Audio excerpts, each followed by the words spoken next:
How about them tops, son? All day, SEC boys. SEC, they supposed to be SEC. Crazy all day, baby. You're listening to the Red Out Podcast.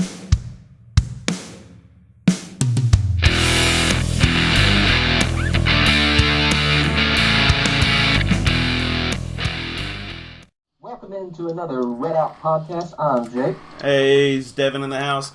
We got Ross, first time, hey long time, buddy. And we also have the J-Dog, Jared, back again. Back again, my dudes. That's right. And we're in here for the first inaugural week of football season. I think we're all pretty excited. We've got a new article in Medium, our predictions this year in football. But first things first, guys, always remember to like, share, subscribe, and do all that fun stuff and support the channel. We're doing this for fun, and we love Westerns, so support us if you can. The longest running WKU themed podcast there is. That's right. Dude, seriously though, like 3 years. I was talking to my friends the other day, and she was getting on me. She was like, I said, you guys aren't like creating anything, you know, you guys should be writing more and doing cool stuff. And they're like, well, where's your creativity? And I was like, I have like 3 years worth of podcasting plus articles. What are you talking about? I was like, oh, we really have been doing this for like years. Is she the same girl that did that designed our squirrel? Nah, different one. Okay, sorry. So I have to backtrack a little bit. My parents listened to the podcast last week, and I kind of got chastised when I announced that my wife was pregnant by the way I announced it. So it wasn't because, well, let's just say we've been having issues with fertility, so I'm throwing that out there. So I was a little excited, and I got a little overzealous, but we're excited. I think it was good. It's a winner. It's all good. I ain't worried about it. I ain't sweating it. That's right. But you know, we're happy. We're expecting a little girl in January, so there you go. Welcome to the Dad Club. That's right. We're excited. We've actually got names picked. Well, I've picked a name. She hasn't picked one yet. She'll wait till like January 31st. So far, I've got I like Zelda Ray. So we'll I like see. it. Thank you, Jared. And for those of you, our listeners, you can go to my Facebook page. My wife's connected to it. Comment on her page that you want that name. So she'll really appreciate that. I'm sure that would go over well. Oh, of course. The Red Out Twitter poll is going to decide. Yes, that would be even better. I told her last night, she's like, that's not happening. And I said, okay, you just call her what you want to, and I'll call her what I want to, and we'll just see. Here's what you gravitate to.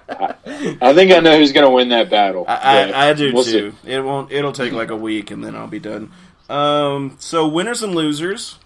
Do you all have any losers or winners this week? I have a loser. Please let me take this real quick. Hear me out. Go, Jared. This has multiple layers to it, but my loser is the entire state of Florida. Because, one, they have an impending hurricane that's about to come, and two, I don't know if any of you guys got to see the game of Florida versus Miami this past weekend, but the last 3 minutes of that game was some of the most horrendous yet beautifully terrible football I've ever seen in my life. And I say that as a Miami Dolphins fan, too, which is another reason why the state of Florida is just going to be losing for a while. But if you guys didn't see it, Miami was trying so hard to give this game away. Like, they had 3 fumbles on their last possession that they could have gotten to where they could have scored and won the game. But Florida had 3 pass interference penalties at the same time. So it's like Miami would like do something stupid and fumble the ball, and then they would be frantically trying to get it, and then they would get it. And then like it would come on like 3rd down or something, they would launch it, and then Florida would do some stupid pass interference. And they finally got into the red zone, but it ended on, I think it was turnover on downs or an interception. I can't remember which. But Florida did end up winning. They did not deserve to win at all. Miami did everything that they could to lose this game, and it was just terrible. So, state of Florida, hold this L, please. My thing isn't Miami kind of one of those teams that's just kind of overrated at this point? They're like a Tennessee or a Nebraska that's kind of living in the past. Exactly. Or Indiana basketball. Yeah. I mean, it's a legacy team, and they're just I think they're just holding on to the past. And actually, I heard a radio station, a Kentucky station, saying that Indiana was where coaches went to die. And I was like, ooh. That's pretty good, though. Here's the one thing to take in mind. That was a week 0 game. I guess week 1's this week. Yeah. Very sloppy. The Hawaii Arizona game after that was very sloppy. Don't be surprised if there's a lot of sloppiness this week too, as teams are just working out the kinks and knocking off the rust, and just something to look out for this weekend. There's just going to be a lot of sloppy football. Yeah, I can see that. I mean, even with even close to home here with Western, we've got a new system, new quarterback.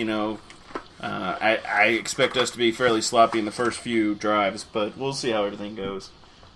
Jake, do you have any winners and losers? Dude, they got all kinds of stuff, man. I took notes, but work was slow. So we'll start with losers. Okay. Colts fans. Definitely. You guys kind of suck. You suck a lot. Doug Gottlieb, Dan Dockich, all those guys. You guys all suck. You should sack up, as he likes to say. Like this absolutely terrible. Like, dude played with a lacerated kidney, and you guys are booing him because he doesn't want to, either be paralyzed or not function right. So that's good. I mean, I agree. I mean, in the grand scheme of things, they have to do what's best for them. I mean, with CTEs and all that too. I mean, and with his health. He's been hurt so many times. Like, he played the entire 2017 season with a torn rotator cuff. Yeah. Here's the thing. Also, blame whoever leaked that to Adam Schefter, because I think they were caught off guard during the game, and they act like stupid emotional fans. If they could have kept that under wraps until after the game was over, that would have never happened. Well, not only that, so whoever leaked that. So they think that it may have been, again, this is just conjecture, but based on the people, because after it happened, they were like, okay, there were like 5 or 6 people that knew. Obviously, some of the coaches knew. T.Y. Hilton knew. They said Jacoby Brissett knew, and they're fairly certain that as kind of a not super experienced player, he may have told his agent about it, just kind of like offhanded, and they think that his agent might have been the one to have leaked it to Sheffield. Well, I mean, as far as the Colts are concerned, I'm glad that Captain Jack's still there. But as far as Andrew Luck's concerned, they may not be worth a flip this season. But oh no, they're not going to be. No, they're kind of captainless. I mean, but I just hope that whatever happens, Jack's okay as far as health wise and everything goes. But other than that, I've also got 2 winners. So, on the opposite side of that, winner, Andrew Luck, because good for him for making a decision that's good for him and screw everybody else, and handling that emergency press conference like a champ. And then a winner, all of us, because college football. Yes. So all of us are winners. Yes. True millennials. Yes. We all win. Yes. This is my favorite time of year. It's like Christmas for me because I am so excited about football season. Ross, I saved you for last, buddy, because I knew you've got such a platform you want to get on. So you go for it, buddy. Well, my biggest loser, with college football started and all that, the College Heights Herald decided to take a big dump on the basketball program, specifically, I think, editor Drake Kaiser, which, I mean, it's sad that we have to comment on a student newspaper, but that's kind of the hand we're dealt as Western fans because there's just not that many sources out there. That's why you should read the Towel Rack. But he wrote this long, probably about 2 or 3 page article about how WKU basketball is spending more and winning less. And his whole basis on the argument is they keep increasing spending with less results. The only problem is it doesn't report any of the revenue that Rick Stansbury has brought in with all the sellouts and the more name brand opponents and everything else.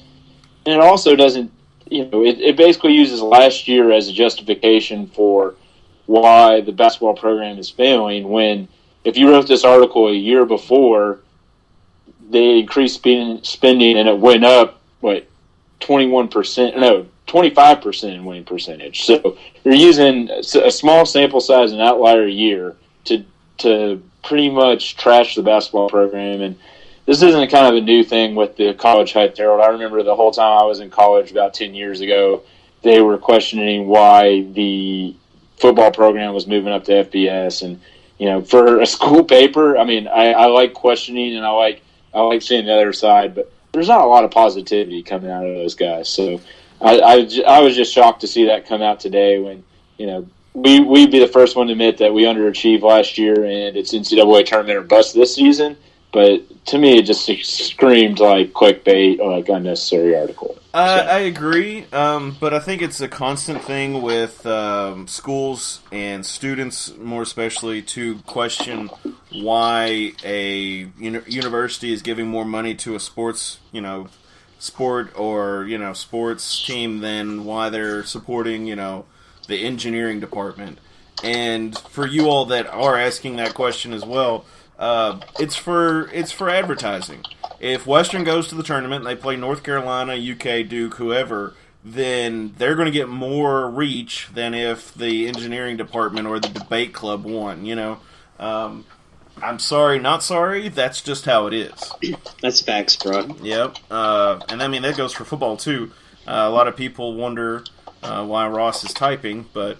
I'm trying to find a funny quote that's kind of famous. It was a football coach, but I can't find it. See, regardless of their article, bottom line is we need a national championship. We could use the money and exposure from that pretty good. So, I mean, why not?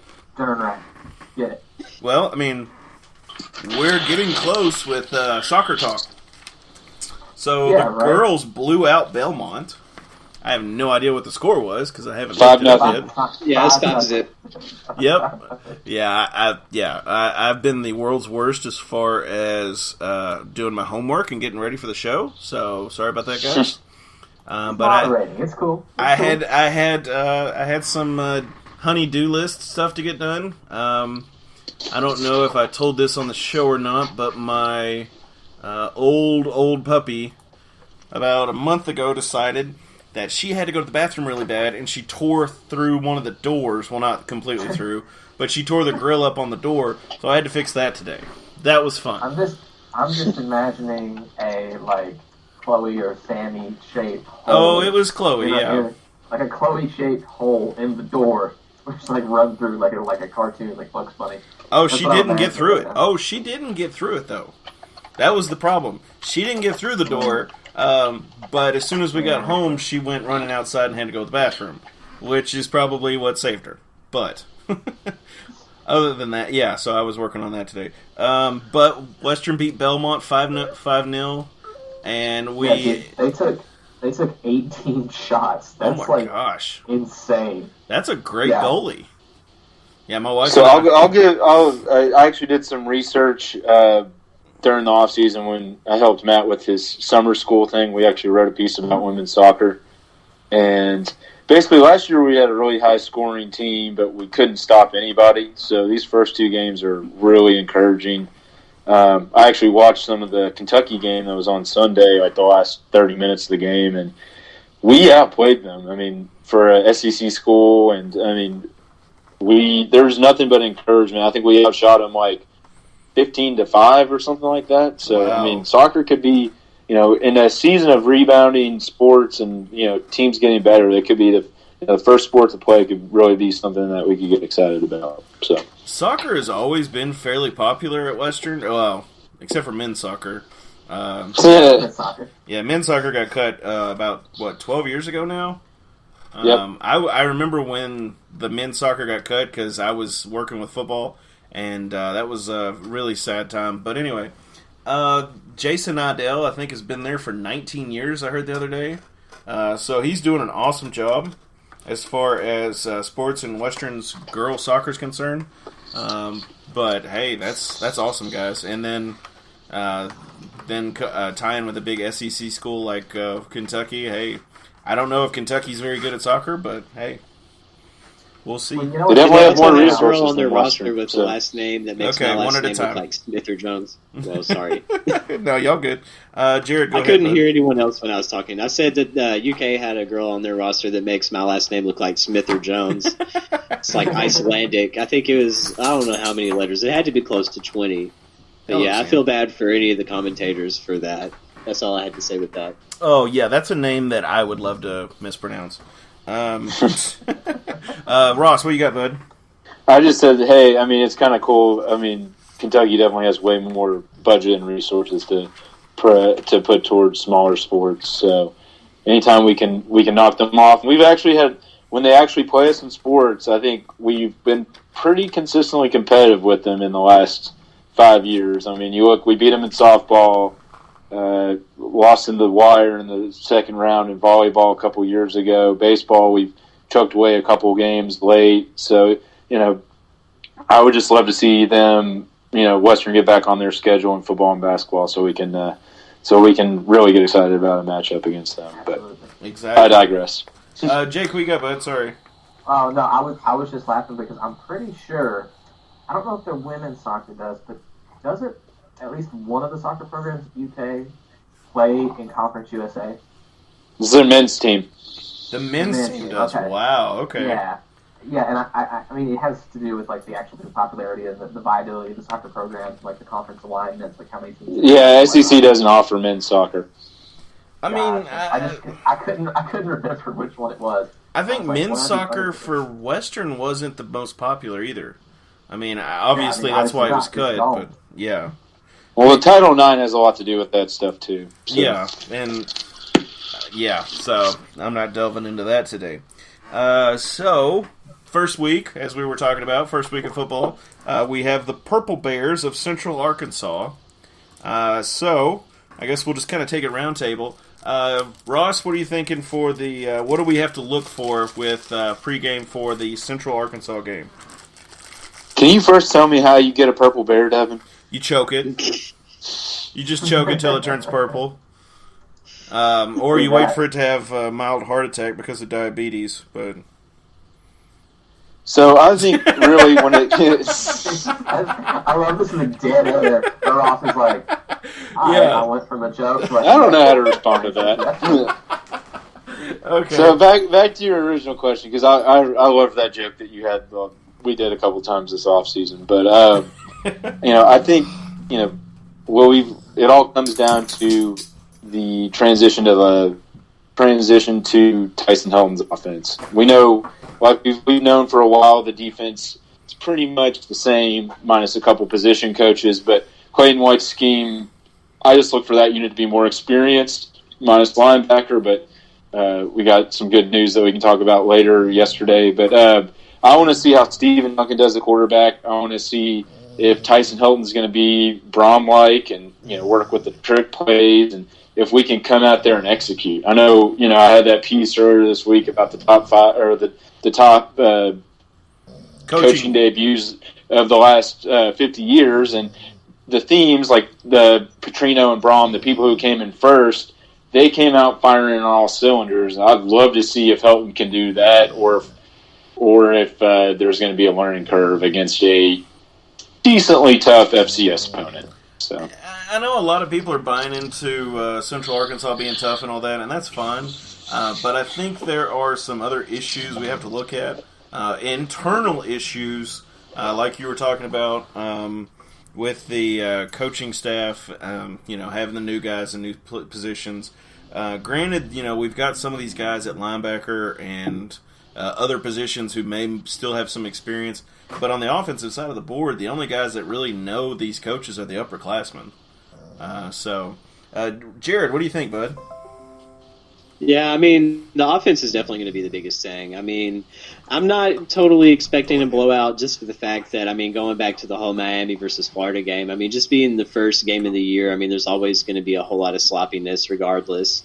We're going to be starting a freshman kicker, so that's going to be interesting as well. Seeing how the special teams looks. I know that was not one of Sanford's strengths when he was here, was having strong special teams, but hopefully that'll change under Helton. And also, like, defense, I mean, that's definitely going to be where I think Western's bread and butter is this year. I think they're going to be a really strong defensive team. I want to see how they look against a team like Central Arkansas. Hopefully they'll be able to kind of shut them down pretty easily. But, of course, I mean, you're still going to have some slip-ups every now and then, possibly because of the offense. I mean, you never really know. Like, it'll be interesting to see if he does any trick plays, Coach Helton. I think he might. I hope that it turns out well if he does, because if it doesn't, then, like, usually whenever there's a trick play that doesn't end well, everyone's like, oh, what in the world was he thinking, kind of thing. Like, I don't really want people to start doubting him, like, right off the bat, even though, I mean, it's the first game of the year, but, I mean, you know how fickle this fan base is, so we'll see. Jake, what are your thoughts? Well, I don't know, because I think we should be scared, because according to some people that we talked to, these Purple Bears are the second coming of the 86 Bears, I'm pretty sure. Okay. Because, love you, buddy, because look, I don't care if they have Arkansas transfers. I don't care if their quarterbacks are supposed to be good. I don't care. You got to handle your business. Okay, I know that we come out and play sloppy. I know it's a new offense. I know all of these things. We have a third more scholarships in this team, twice the budget. This is the kind of game. This sets the tone for the season. Okay, you come out in this game and you look like dog crap, and you win by, like I said, the spread when it came out was 8.5. I don't know what it's moved to right now. You come out and you squeak by in this, right? And you look bad. Then I think you got squeak. I think you got some issues. You got a tone issue on the team that you're going to have a problem with, and you're going to have a tone issue with the program because, like Jared just said, you got a fickle fan base, right? That's part of it. I'm one of those fickle people. I judge very quickly. I did it with the last regime. I was like, oh crap, this first game, we look like garbage. What's going on? But that being said, I don't think this team comes out and struggles against an FCS team. I think they do get a good, convincing win out of it, and I do think, as everybody said, it rests a lot on the defense shutting them down. Particularly, I'm excited about, again, we can talk about the linebackers in a second, about some of the additions there. But honest to God, like, all Steven fucking has to do is complete a little more than half his passes, right, and not throw picks, and you're talking about a decent team. So I honestly, like, in this game, I'm looking for just don't turn the ball over, and defense, shut them down. The only thing I kind of have to debate, one with Jake and one with Jared. Jake, the real thing I know you say we have a higher budget and everything, but that didn't help us against Maine last year. You're right, and that was an absolute disgrace that set the tone for the season. Yes, it did.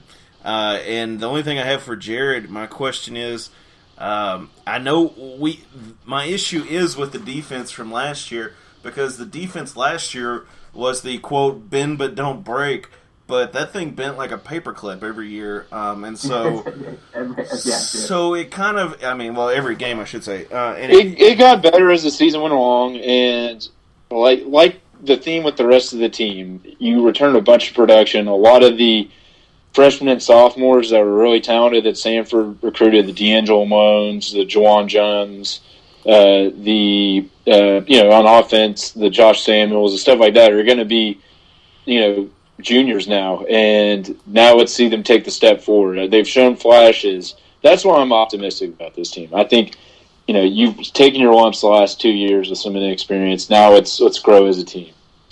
Yeah, I think there is possibility there. Let's see here what I'm looking for. Well, I think that, like, getting on to like that, like, I am hopeful and confident in this team. I think that I'm going to need a little bit of help getting to confident in this season. And we can kind of talk about towards the end of the podcast, like, what that looks like from an expectations, like, what's successful, what's not successful from each of us.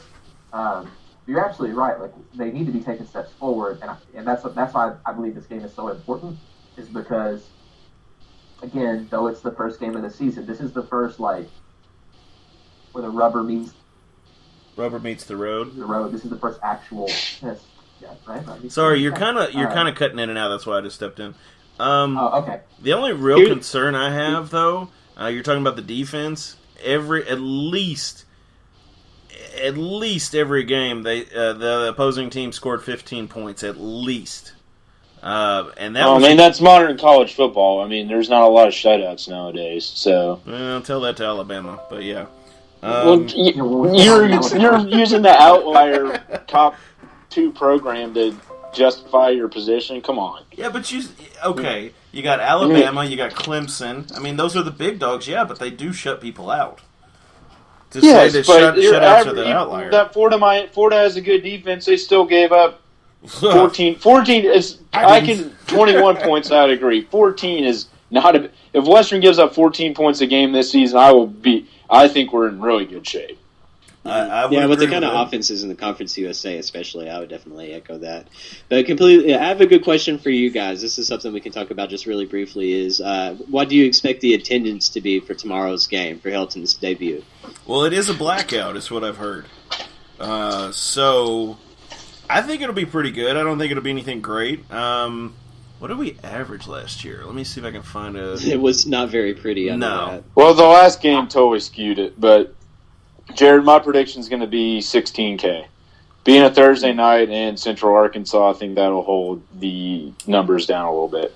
I'll say 15-5 because last year you guys are higher than me. I was going to say like 13 and some change. I was thinking like 12 to 14-ish range. See, the reason I said 15 was because our opening last year against Maine was 15-7. So that's why I just said 15-5. I don't expect us to have a huge crowd. I honestly was expecting Jake to be like 3.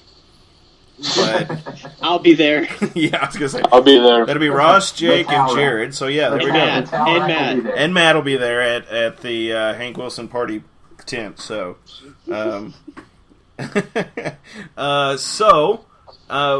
do you? Okay, I don't really want to do this, but I'll do it anyway. What are your predictions for the game thus far? For the score, where are we looking at on score? Who are you starting with? I'll go. Okay, let's just start. Let's say win-loss, and what do you think your points are? Jake, what do you got? I got them winning 34-10. Jared. 36-17 win Western. Ross, what do you got? 41-28. Wow. Okay. I will say 34-28. It's going to be close, but I don't know. We'll have to see as far as that goes. And I'll be excited to watch tomorrow to see how Stephen Duncan comes out. And here's a hot take really quick. The WKU Connection tweeted out that Western's going to hang 80 on UCA, so I just wanted to share that. Okay. First off... I'm going to tell you guys what. If they come out and hang 80 on them, like, if they score 80 points, I don't know what I'll do. I might black out. Like, I'm not going to be able to go to work on Friday. It is a blackout game, so that's probably a good thing, maybe? So... Yeah, that's right. The only time I ever saw somebody hang 80 up was, wasn't that Elson? Didn't he hang up 80 against, what was that? Like West Virginia A&M or something? Yes, it was West Virginia Tech. That's who that was. Yeah, that was, my God. Yes, he Do hung they up. even have scholarships? I don't know. NAIA, baby. They're in the same conference as Campbellsville. Because I had a buddy... Oh, nice. I had a buddy who was who went to Campbellsville, and he said he watched the film, and he thought they were going to be awesome against them, and they got beat by 50 points. So I was like, "Whoa, dude!" But yeah, that was scoring on defense, scoring on offense. That was kickoffs Literally and punt returns. I mean, the water boy scoring, I guess. Like, that was like playing your little brother at Madden. Which or playing me at Madden still. Yeah, that's. I mean, what was the most points Brom ever scored as a coach? WKU team, like good 68 or 67 or something. Something like that. Yeah, the Marshall game was 67. But I want to say there was maybe one other game where he got really close to that, but I can't think of it off the top of my head. Yeah, I'll look it up and see if we can find out before the end of the show. The only 2015. The good one I've got is 58. Sorry, 66 against Old Dominion. 2014, 67 against Marshall. Let's see. Yeah, I got 60. Sorry. Yeah, I got 60 against Marshall and 16. Video game numbers, it's insane. I know Wasn't the 2016 game like 60-3 or something? It was the worst loss they'd ever suffered in the Joan, and it made me so happy. You talking about the 2014 game? No, the 2016 game against. I remember they ran back that opening kickoff, and it was that was 60-6. That's a crazy game though. And 58-59. God, I missed Brom's offense. I hope Helton can just give us like 65% of the Brom offense, and I'm happy. If he can give 65% of the Brom offense, you're talking about a pretty decent team. With being we keep talking about the defense and how it was a thin don't break. And, we did have some. They got better as the season went along, and you do lose some pieces, you get some new pieces in. But man, hopeful for the team. Show me with the season. Yeah, give me 35 points a game. I mean, that was the most disheartening thing about the Sanford era was the fact that they struggled to score 25 on a given night. Like, if we want to have a good offense that scores 35 points a game, we're going to finish 8-4 or something like that. So, I mean, for sure. I don't think we'll be that good. But if we can break 30 points a game, I think we can go 6-7-5. So my biggest takeaway for this and my hope for this season. You all want to talk about how great Brom was, and that's fine. But I think it was important to notice the balance of the run game with the passing game. If you look, he had good run offenses. If you check out just pull up the schedules on ESPN and check the 2015, and I think the lowest rushing was 56. And that was the game after Wales was hurt and after Leon Allen's career ended. So he had Furby as a freshman. He didn't know what the heck he was doing. Well, 56 was Allen. And okay. 193 was the top, and that was Wales. But, I mean, that's my big takeaway, because if you go to, like, 17 or 18 with Sanford, I mean, you're looking at the lowest I see right here is 29 rushing yards, and the highest was 101. So it's just like I keep preaching. You've got to have a good run game to balance out your passing game. They've got to bite on something, and if they're just expecting you to pass the entire time, then they're just going to sit on their heels and wait and try and run backwards. I mean, there's no sense in it. Here's where Matt's piece about the offensive line comes in crucial. Yes. I mean, it, like he said in the piece, it improved. I mean, they had nowhere to go but up last season, but it still was pretty mediocre by end-of-season standards. Josh Samuel was averaging about 70 to 100 yards a game the last half of the season. You hope the offensive line continues to gel. He keeps doing that, and then they take pressure off the passing game, and it all clicks, like Devin's saying. And that's, I know Matt's kind of giving the rest of us grief because some of us said that the offensive line sucked, but the thing is with the offensive line, those guys may have had issues last year because they were younger and a little less experienced. Now they're coming into their own, and now they're going to have a little more experience coming into this year. And, I mean, it's all looking up as far as I'm concerned with the offensive line. I hope so. Yeah. Impose your will against an FCS defense tomorrow. That'd be a really good sign. Exactly. Yeah, if you could blow them off the blocks, that would be excellent. It's just like wrestling your little brother. You'll be fine. Yeah. Just hold them down. Other football news. Yes. Just spit in their face. Yes. Well, speaking of other football news, big exciting announcement. Mr. Hunter, isn't that Jaden Hunter? Isn't that correct? Correct. He's going to be eligible. So big exciting stuff. Now is he right away eligible, or is he going to have to? Yeah, he's right away eligible. Yeah, he's right away eligible. He has 3 years to play. If he blows up, I wouldn't be surprised if he transfers again. But we're not going to talk about that right now. No. So Western's linebacking core is really interesting to me. They've got 4 transfers and 1 converted safety that are going to pretty much man the 2 deep. So I mean, you've got obviously Hunter, who's the most talented, but then you've got the Louisville transfer, Malik Staples, 2 FCS transfers, and Clay Davis and Damon Lowe, and then Kyle Bailey I listened to the press conference on Monday. They raved about him, so I'd imagine he gets one of the spots. Hunter gets the spot. and then the best out of those remaining 3 between Staples, Davis, and Lowe get the last spot on the linebacking core. Yeah, and that was, I think, the biggest frustration for me when we got the news that Ben Holt was transferring, was losing that big experienced guy right there to Purdue. But with Jaden Hunter coming in, I mean, he's SEC, but it's kind of like Andrew Jackson said. They're supposed to be SEC, but we'll see how he plays. Yeah. We'll just I go love from that there. part so much. That was very entertaining to be firsthand experiencing. But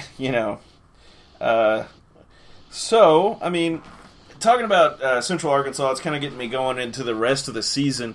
As far as the rest of the season's concerned, what are you all thinking? There is a piece on the Towel Rack where a bunch of us guys sat down and discussed our predictions. Jared, you said 5-7. Do you want to kind of defend your position? Yeah, I mean, I just think that's a very realistic opinion and kind of prediction to have for this year. I mean, you have a first-year head coach. I mean, obviously Helton did an awesome job when he was the offensive coordinator within Western system under Braum. It's going to be interesting to see how he does as his own guy. I think that's definitely going to be a major thing for them. I think it'll help the offense more than anything, especially with Stephen Duncan being a guy that was recruited by him, like already kind of maybe knowing what his strengths and weaknesses are, kind of being able to get him implemented into that system. And, I mean, just holistically, looking at the schedule, too, I mean, there's so many games that could be a toss-up that, depending on how fast the offense can click and just how strong this team is really going to be early on, is going to really depends on a lot of things, like the neutral game at against Louisville, of course, like even at Arkansas. I mean, there's still a lot of different variables that aren't completely in their controls, but, I mean, I think that 5-7 is realistic, and if the offense can get going really soon, I think it could be 6-6 and be bowl eligible, which I think that would be a good thing to happen. I completely agree. And if they are bowl eligible the first year, I'm completely fine with that. Yeah, same. Jared and I shared our same view as far as that goes with the 5-7 pick. Now Matt, he's not here to defend himself, so I can So we're gonna pick on him. So we can pick on him a little bit. He's saying 7-5, and I know Matt likes to drink Kool-Aid a lot, but there's some of these wins that I just don't know would be possible in the first year.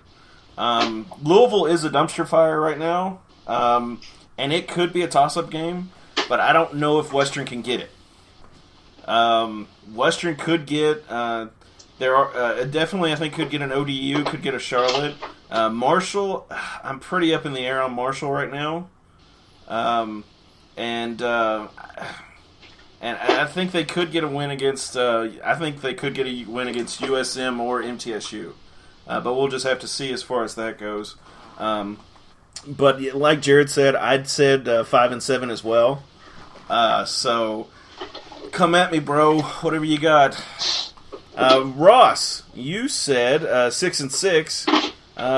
What are your views? Which games do you think that Jared and I may have missed that you thought should be wins in your opinion? I know a lot of you guys are having us losing to UAB. I think we got that comes 2 weeks after the Louisville game. I think they lost. I think 30 seniors last year. So they're a huge question mark and going on the road and Western playing at home with 2 weeks to prepare. I think that's a game that I don't know if everybody is just assuming UAB is going to be the same team that won Conference USA last year, but I think we have a really good shot in that. FAU would be another one that I know a lot of you guys put as a loss, but that's another one that's at home. And they lost both of their all-conference running backs last year. And I know the lane train and all the drama that comes with it, but without that two-headed monster, in their backfield, I think we've really got a shot against them because we're pretty even talent-wise after that. So that's two. And, the way I described it in the article was I think Western will win some games they're not supposed to, and they'll also lose some games they're not supposed to. So, Charlotte could be a toss-up game. Charlotte's, got a young, hungry coach. They're kind of experienced as well. Who knows what you're getting there? ODU on the road, that should be a win. But, that's really the second true road game for Western. Maybe they're coming down after UAB and aren't ready for that. there's just so much variables without knowing the coaching staff and who's going to take the step forward this year. So I think there's the talent and the experience returning, and that's why I kind of just am pegging on a 6-6 season, being pretty optimistic. And I think most fans would be happy with that.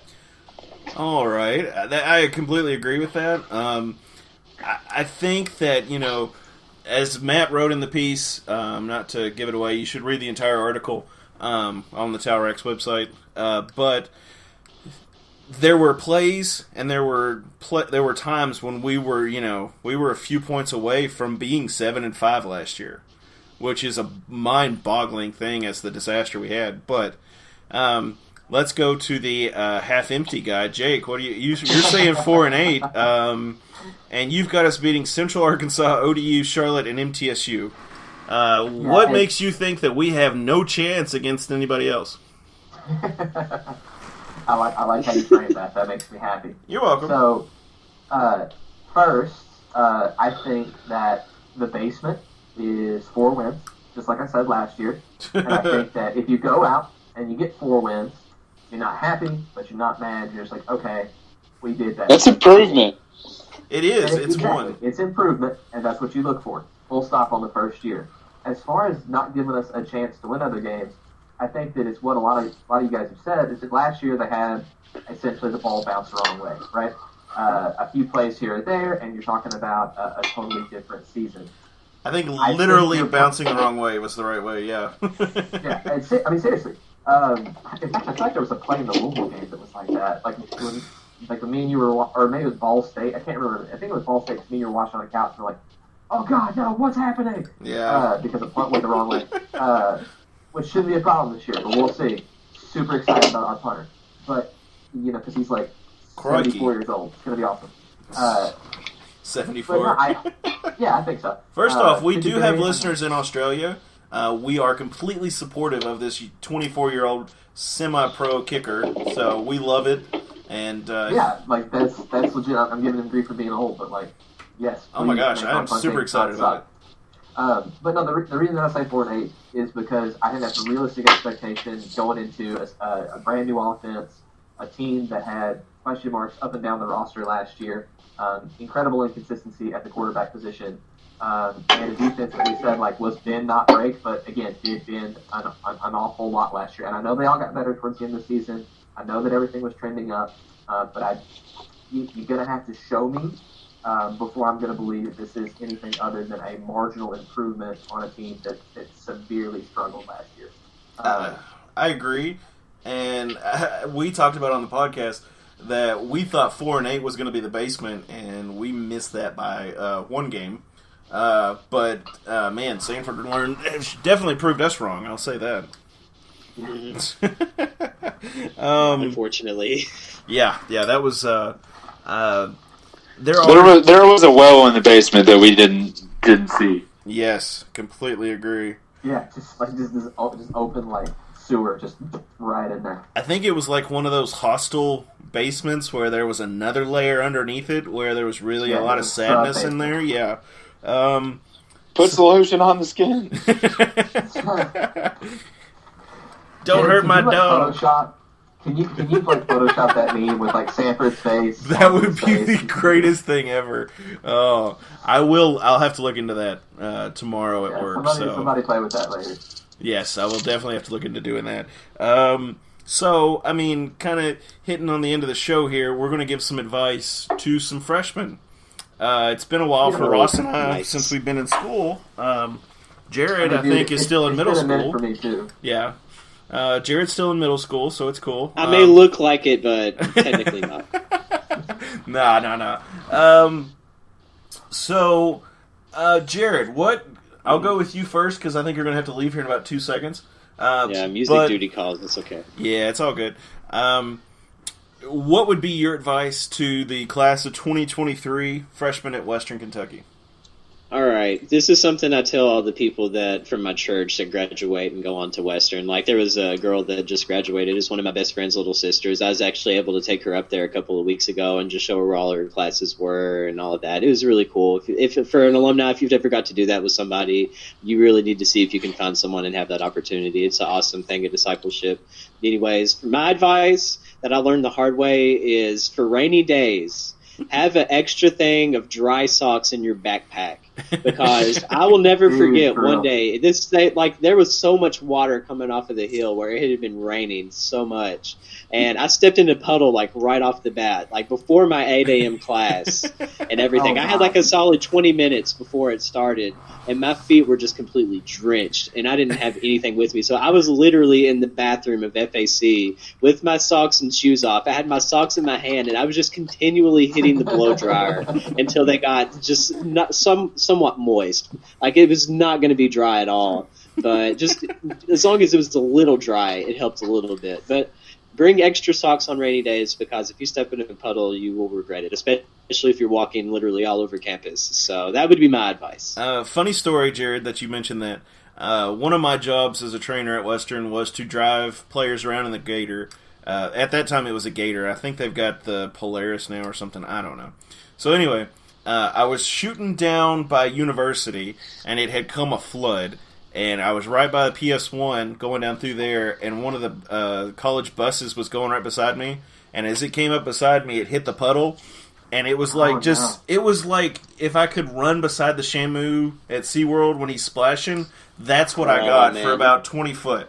Because I thought, well, he'll stop. No, he just kept going, and the tsunami just kept soaking me. So yeah, when I got back, I had to change. But yeah, it was That's terrible. Yes, it was hilarious, but it was awful at the same time. Ross, what do you got, buddy? What would be your advice for these young pups that are going into Western? Well, first thing with Jared's advice, I just pictured Forrest Gump with Lieutenant Dan when they first get to Vietnam, and he's like, "Remember to change your socks." Yeah, that's right. Change your socks. Yeah. Jared's just got a little cigar in his mouth, and he's like, "Boys, it's gonna rain." Anyway, I'm a little old man and serious on this, but I had a lot of fun at Western. I mean, definitely took advantage of the social scene and everything else. I would just say, like, try to avoid 8 a.m. classes and just show up for class. You know, doesn't matter how tired or hungover or whatever you are. Like, I think if you show up and go to class, there's really no excuse to not always get a C. So, I mean, just half of life is just showing up. I think that's the same with college. I think the people who struggle and everything else are the kind of people who just don't put any effort into it. And I think it's really simple. Yes. So. I completely agree with that. Jake, I'll let you go next, but I think that's part of the struggle at Western is kids learning to be adults a lot sooner than some of them think they have to. Oh, dude, for sure. Yeah, but Jake, why don't you go ahead and I'll let you take it, and then I'll take my turn last, okay? Okay. Yep, sounds good. I kind of went overboard on this because I was like, oh, yeah, this is stuff I wish I knew. Again, I was really bored at work today, guys. Like, you have no idea. So, one, on the classes, at first, I always picked the class based on, like, the professor reviews. Like, talking to them, like, oh, man, this professor's really good. This class is really fun, this engagement is going to be great, or they're really easy, or whatever.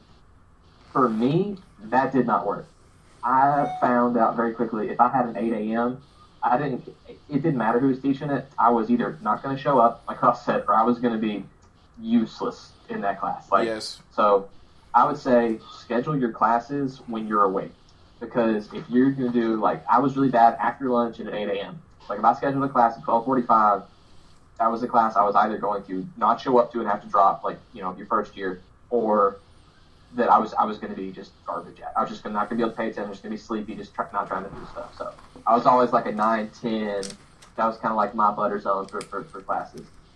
Learn the shortcuts, the stuff, because it's not a huge campus, but stuff can be challenging to get over and top, like around the hill. So learn how to go through Grice, the FAC, learn how to cut through buildings, like trust me, it does not matter if you don't have class in that building. Just cut through it. It doesn't matter.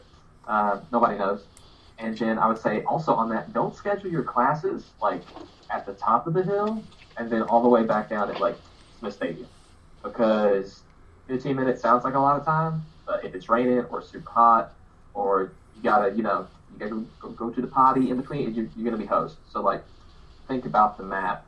And finally, the key one for me for my entire time in college that I didn't figure out until I was out of college is hydrate. Hydration is very important. We're also talking about that social scene. If you're engaging in the libations of the social scene, put some water in there. I know that you think that Gatorade and mixed with other things might keep you hydrated. It will not. So mix in a bottle of water every couple of other beverages if you can. Otherwise, you will have a bad time. Yeah, Ross, funny thing for our listeners here.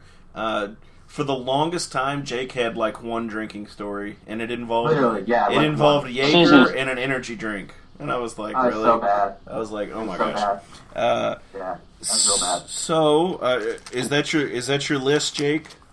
I could go on for hours, but yeah, that's my list. You're fine. I just kind of made some notes real quick, just from my experience. My time at my local high school in Allen County did not prepare me for college. I literally did my homework in high school either after class or before class. So I really didn't know how to study. Had no idea how studying worked or what was needed for it. So I think one of the big things for kids is learn to study. Find out what works best for you. Don't just grab the book and highlight, because that doesn't always work. Just because it's highlighted doesn't mean you're going to remember it. Or you highlight the whole page. Yeah, you're going to just highlight the whole page, and then it's going to be like, well, what did I read on that page? I don't know. Another thing, I guess this is kind of a more serious one. Get help if you need it. If you're struggling in a class, if you're struggling in life, and that's kind of hitting it deep, but, there are issues that people deal with going to Western that other people may not know. So if you need help, reach out to friends or family, tutors, preachers, whatever, and somebody will help you as far as that's concerned. Speaking from personal experience, I literally took one class 3 times before I actually passed it. I would pass, don't get me wrong, but it wasn't enough for my degree program, so I had to take it 3 times. So, as far as... Well, you were a science major, so... Yeah, it was a chemistry class, so, and kind of echoing what Jake was saying, it's not always about the professor you take, but sometimes it is. The professor I took, his name, I think, is Stuart Burris or Scott Burris. I can't remember right off the top of my head. I'm sorry.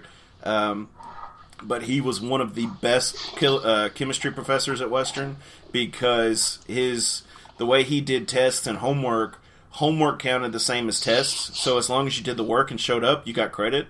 So nice. He was a lifesaver for me for chemistry. 8 a.m. classes are a no for anybody. Don't do it. I commuted, and it was awful, and I was exhausted all the time. Another thing is be a part of campus life. Get involved with an organization, whether if you're into the fraternity crowd or if you're into, FCA or something like that, be involved. I thought you sighed before you said FCA. Well, I was just, honestly, I sighed because I was trying to think of something else. But just get involved with campus life, because campus life is probably the most fun, and that was one of the things I was glad that I did the athletic training thing, because I knew people on campus. If I had issues or something at campus, I knew people I could call, I could talk to. I had friends there who would be willing to help me out. And they're friends today. I could holler at somebody, and they'd be glad to help me out with something. And my biggest thing, it's kind of echoing what Jake says, but it's a life lesson. It's be an adult. Be an adult, and that covers everything. That's knowing responsibilities. if you've got a project to do, you do it. If you're, like Jake said, if you're not being responsible with alcohol, you need to be an adult. Whether that's taking care of somebody else who's partaken in too much fun, or if you yourself partake too much, and you got an 8 a.m. class the next day. You have to be an adult and realize, hey, it's 9 o'clock, 10 o'clock, 11 o'clock, 5 o'clock. I need to go to bed for my class. You have to be an adult, because if you don't learn to be an adult now, it's going to be a lot harder when you get into the, quote, real world. Because in the real world, you don't always get to go on vacation when you want to. In the real world, you have to pay bills. And so if you go on vacation and come back and you can't pay your phone bill or electric bill or water bill, you're going to have a lot of people dependent on you who's going to be upset. So that's You're gonna have a bad time. You're gonna have a bad time. So when you're supposed to be French fries. Exactly. So be an adult. And I guess the last kind of thing I've got is if you can take a class. I don't know. Do they still have South Campus? Do they still call it that? Sure. Definitely take classes at South Campus. Do what now? I don't know if they still call it South Campus, but they for sure still have that. It's quote South Campus. If you have the opportunity to do that, those classes are a lot easier and they're a lot smaller. So it provides same thing a for lot. Glasgow if you're a commuter. Yes, and even if you're not a commuter, you can go to Glasgow. That's not a big deal. As It's far as lovely driving, this time of year. it is. Glasgow's a really nice small little town, but if you can go to Glasgow campus, Go to Ribblickers. It's amazing. yes. Sure, I don't know. But anyway. But so is Big Moose Barbecue out there. It's also really good. I have no idea. It's been forever since I actually went to Glasgow for anything. I think the last time I was in Glasgow was when Logan was playing, I think it was Glasgow High School, the Scotties. And that was when Marquez Trigg was there. Fun fact for you. Scotties. God, that was a long time ago. But anyway, yeah, so those are kind of our tips for you incoming freshmen. So I would encourage you to follow those. I know we sound like a bunch of old preachy people telling you to get off our lawn. That was very preachy. I loved it. Well, I would Like a have stern loved to older take a brother. time machine 5 years back, or really for me and you, Devin, like 10 years back, and what our advice would have been then compared to now. But it was kind of funny. Oh, yeah. I mean, of course, I was boring as all get out in college. I'm not even going to lie. Like, I didn't do the party scene. I was boring as all get out. But I think being the adult and learning to study and getting help would be the biggest takeaway for me at that point. But yeah, Have fun though. College is a blast, man. Exactly. That's another thing we didn't say on this. Have fun. Exactly. Have fun. Oh, yeah. But be an It's a lot of adult. fun. My thing, and our advice is coming from a place of love. So don't think you need to go to your safe space or anything. It's all good. No. Run to your safe space. I'm not coming from love at all. Not at all. Yeah. I don't love any of you. No, he's a complete pessimist. So you'll have to ignore him. Darn right. Well, that's all I've got tonight, guys. Do you all have anything else? Beat the Purple Bears. Exactly. Beat the right. Purple Bears. Let's hope they throw up 87 points. Yeah, that'd be awesome. That would be awesome, but it's not likely to happen. But hey, guys, enjoy the game tomorrow. The game is 6:30 kickoff. Is that right? 6:30 Central. 6:30 Central, 7:30 Eastern. It will be on ESPN Plus, I think. $5 a month. The Western plays on there 8 times this year, so just bite the bullet. Yeah, and didn't you say was soccer on there, or was that a different thing? Yeah, soccer's that's on Facebook Live. But there we go. I mean, if you haven't figured out streaming yet, I mean, now's the year to do it, because every one of Western's games is online through a streaming service. So just get yourself a Roku or Apple TV or a Chromecast. Yeah, have your kids, grandkids, significant others set it up for you. Western is projected 89.7% of winning this one, so let's get it. Yeah, and like Jake was saying, I think Vegas said the line was 8.5, but if they don't if they don't get that, it's ridiculous. I'm sorry. We'll see. But hey, guys, check out the game. It's on ESPN Plus, and you can listen online and all that good stuff and stream it. Like, share, and subscribe to us, and follow the Towel Rack for great articles. Always got great content. Ross is good about keeping us all motivated with the whip. Motivation. So it's all good. But hey, guys, as always, go Tops. Go Tops. Go Tops.